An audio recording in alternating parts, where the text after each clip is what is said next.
उत्तर प्रदेश में अक्सर एक कहावत कही जाती है कि चाचा विधायक है हमारे। और मैनपुरी लोकसभा उपचुनाव में विधायक चाचा के दो भतीजों ने ऐसा कमाल किया है कि विरोधियों को मुंह छुपाने की जगह नहीं मिल रही है।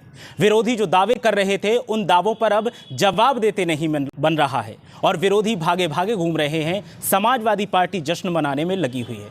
समाजवादी पार्टी की जिन भतीजों की हम बात कर रहे हैं उनके नाम हैं अखिलेश यादव और धर्मेंद्र यादव। धर्मेंद्र यादव जी आज हमारे साथ मौजूद हैं। उनसे बात करेंगे और जानने की कोशिश करेंगे कि मैनपुरी लोकसभा उपचुनाव में जीत हासिल करने की जो उम्मीद लगाई गई थी वो तो कायम थी, लेकिन इतनी बड़ी जीत मिल जाएगी वो कैसे संभव हुई। धर्मेंद्र जी बहुत बहुत स्वागत है। जी धन्यवाद हिमांशु जी। एक वीडियो कल से वायरल हो रहा है और आपको मौसम विज्ञानी, पूर्वानुमानी, कॉन्फिडेंट नेता तमाम संज्ञाएं दी जा रही हैं। रघुराज शाक्य को लेकर एक भविष्यवाणी आपने की थी, पहले तो उसके बारे में जानना चाहेंगे आप। देखिए, मैं चूँकि लोगों से मिलने में व्यस्त हूँ, मैं नहीं देख पाया कि लोग क्या क्या कह रहे हैं, लेकिन श्रद्धेय नेताजी ने मुझे इस क्षेत्र में काम करने का बहुत मौका दिया। और जहाँ सैफई के प्रमुख के तौर पर, मैनपुरी के सांसद के तौर पर, श्रद्धेय नेताजी के संसदीय कार्यकाल में भी उनके बिहाफ पे जो मुझे यहाँ क्षेत्रीय काम देखना था, देखने का मौका दिया नेताजी ने। तो बहुत सारी चीज़ों का अंदाज है, गाँव का, क्षेत्र की परिस्थितियों का सब अंदाज है मुझे। और उस अंदाज के अनुमान पे मैंने कहा था कि यहाँ से भाजपा उम्मीदवार अपना बूथ नहीं जिता पाएंगे, अपना गांव नहीं जीत पाएंगे। वो परिणाम कल मैं सोचता हूँ कि काउंटिंग शुरू होने के 1 घंटे के अंदर सूचना बाहर आ गई थी वो। तो अनुमान था, वो कोई नई बात नहीं थी। अब केशव प्रसाद मौर्य की अगर बात करें तो सुबह सुबह उन्होंने एक ट्वीट किया था और उन्होंने कहा था कि ये जो परिणाम आएंगे ऐतिहासिक होंगे और भविष्य की सियासत की तस्वीर पेश करेंगे। और 12 बजे के बाद उन्होंने अपना ट्वीट डिलीट किया और गायब हो गए। केशव प्रसाद मौर्य जी ने शायद पहली बार कोई अच्छी बात कही थी और वो भी डिलीट कर ली। लेकिन मौर्य जी, अब आप पता नहीं, आप तो बहुत डिजिटल पार्टी के लीडर हैं। एक बार जो चीज़ ट्वीट हो जाती है, सार्वजनिक जब हो जाती है, तो फिर अब ये आज के ज़माने में सोशल मीडिया पे चीज़ें रुकती नहीं हैं। आपने भले ही अपना ट्वीट डिलीट किया हो, लेकिन लाखों समाजवादियों ने आपका ट्वीट स्क्रीनशॉट लेके रखा हुआ है। और हम उनको धन्यवाद देंगे, कम से कम उन्होंने पहली बार कोई अच्छी बात कही है चाचा जी, और यही कायम होगा। जो उन्होंने कहा, उन्होंने अच्छी बात कही है। बिल्कुल बिल्कुल। मैनपुरी लोकसभा उपचुनाव का जब ऐलान हुआ था तो दावे किए जा रहे थे कि समाजवादी पार्टी को रिकॉर्ड मतों से हराएंगे, और जो दावे कर रहे थे वो आज गायब हैं। मीडिया वाले फ़ोन लगाते तो फ़ोन नहीं उठाते। वो मीडिया वाले समझें कि उनके फ़ोन कैसे उठेंगे, क्योंकि मीडिया वाले भी उन दावों को लंबे लंबे दिखा रहे थे। तो अब मीडिया वालों का जिम्मेदारी है कि उनको कैसे ढूंढें।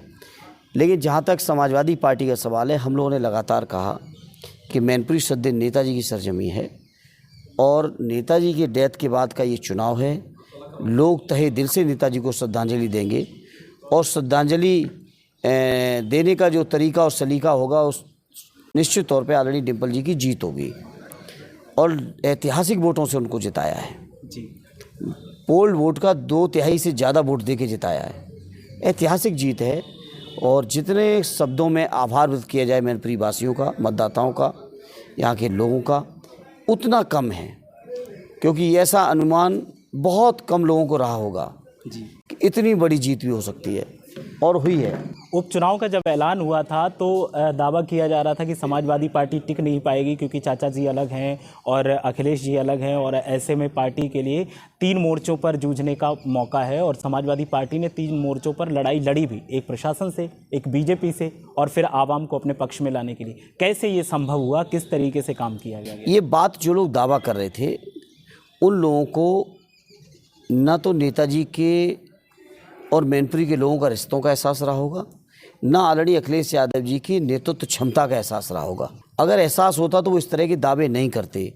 और या चुनावी जुमले के तौर पे अगर कह रहे हैं तो मुझे कुछ कहना नहीं है। लेकिन यहाँ की जनता के दिल में नेताजी का सम्मान, नेताजी का स्थान, और लोग अपना वर्तमान और भविष्य आदरणीय अखिलेश यादव जी में देख रहे हैं।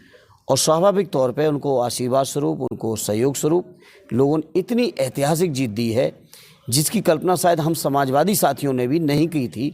उससे भी ज़्यादा कल्पना से भी ऊपर उठ के लोगों ने साथ दिया। बीजेपी के प्रदेश अध्यक्ष हैं भूपेंद्र चौधरी। आज उन्होंने हार को स्वीकार किया और उन्होंने नेहा जी के जो नेताजी हैं हमारे, उनके कद का लोहा माना है और उन्होंने कहा कि ये जीत सिर्फ नेताजी की है। अखिलेश यादव को कोई पसंद नहीं करता, डिम्पल यादव का यहाँ कोई वजूद नहीं है। ये जीत अगर मिली है तो सिर्फ नेताजी की वजह से मिली है। तो आप क्या कहेंगे इस पर?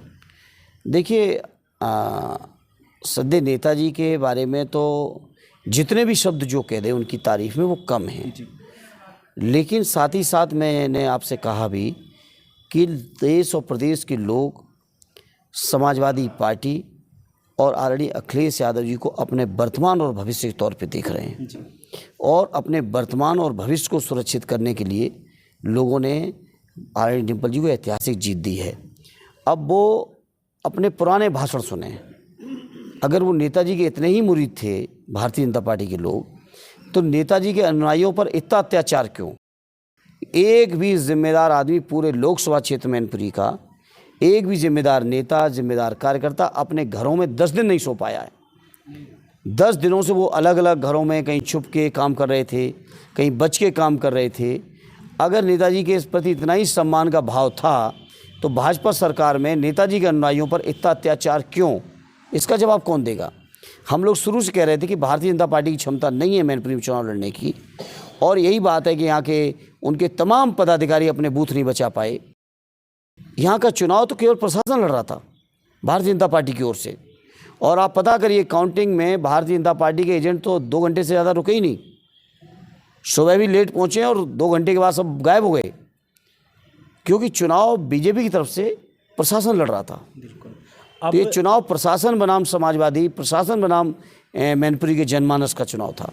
अब नतीजे आने के बाद सवाल इस बात का पूछा जा रहा है कि नेताजी तो हीरो हैं ही जीत के, साथ ही था तेज प्रताप यादव जो हैं उन्होंने भी मैनपुरी में अहम भूमिका निभाई और गैर मौजूदगी में नेताजी की या डिम्पल जी की उन्होंने वोटर्स को संभाले रखा। शिवपाल सिंह यादव जी भी अब साथ में आ गए हैं, तो उम्मीद की जा रही है कि चाचा जी को इस जीत का तोहफा मिलेगा। तो लोग पूछ रहे हैं कि आखिर चाचा जी अब कौन सा पद सुशोभित करेंगे। देखिए, जहाँ तक सवाल तेज प्रताप का या परिवार के बाकी लोगों का है, आरडी राष्ट्रीय अध्यक्ष अखिलेश यादव जी के नेतृत्व में पूरी समाजवादी पार्टी या राष्ट्रीय अध्यक्ष जी ने जिसको भी जो जिम्मेदारी दी थी सब ने बखूबी निभाई है, और उनकी उम्मीदों के से भी परे जाके और ऊपर जाके काम करके ने का सब ने कोशिश की है, और सामूहिक प्रयास का ही आज ये शानदार परिणाम सबके सामने है। रही बात दूसरा सवाल आपने जिम्मेदारी का किया, तो बड़े लोग हैं वो लोग। आदरणीय चाचा जी चाचा हैं, आदरणीय अखिलेश यादव जी राष्ट्रीय अध्यक्ष हैं, वो लोग मिलके तय कर लेंगे। ये मीडिया के लोगों को कुछ न कुछ खबर चाहिए। जब चाचा दूर थे तो दूर क्यों हैं, चाचा पास आ गए तो कि चुनाव की वजह से आ गए, अब आ गए तो क्या मिलेगी? अरे भाई, कुछ तो छोड़ दो नेताओं के लिए कि सारे फैसले मीडिया के लोग ही ले लेंगे। लेकिन अहम भूमिका नहीं, तो अरे वो भूमिका क्या तय होगी चाचा खुद तय करेंगे, अरे राष्ट्रीय अध्यक्ष जी खुद तय करेंगे। कल उन्होंने अपने इंटरव्यू में कहा कि चाचा बड़े हैं, वो खुद तय कर लेंगे क्या करना है। आखिरी सवाल मेरा आपसे है, चाचा जी साथ आ गए, ताकत दोगुनी हो गई, निकाय चुनाव सामने है और फिर उसके बाद लोकसभा का चुनाव आएगा 2024 का, तैयारियां कैसी चल रही हैं और रणनीति क्या है? रणनीति तो मीडिया पे बताई नहीं आती, जो बता दी जाएगी वो रणनीति नहीं हो सकती। और दूसरी बात, तैयारियां बेहतर हैं और उम्मीद है जैसा मैनपुरी के लोगों ने परिणाम देने की शुरुआत की है, मैनपुरी के लोगों का अनुसरण पूरा उत्तर प्रदेश के जनमानस करेगा।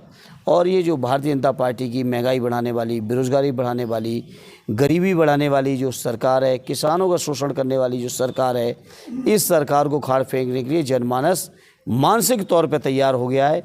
शुरुआत मैनपुरी के लोगों ने कर दी है और प्रदेश के लोग इसको आगे बढ़ाने का काम करेंगे। बहुत बहुत शुक्रिया, धन्यवाद आपको। तो ये थे धर्मेंद्र यादव जी हमारे साथ, जिनका कहना था कि मैनपुरी ने शुरुआत कर दी है और अब प्रदेश में शुरुआत हो रही बाकी है। चाचा जी साथ हैं, ताकत दोगुनी है और दोगुनी ताकत के साथ 2024 का लोकसभा चुनाव लड़ा जाएगा और प्रदेश में समाजवादी पार्टी का जलवा देखने को मिलेगा। आप देखते रहिए मीडिया हलचल।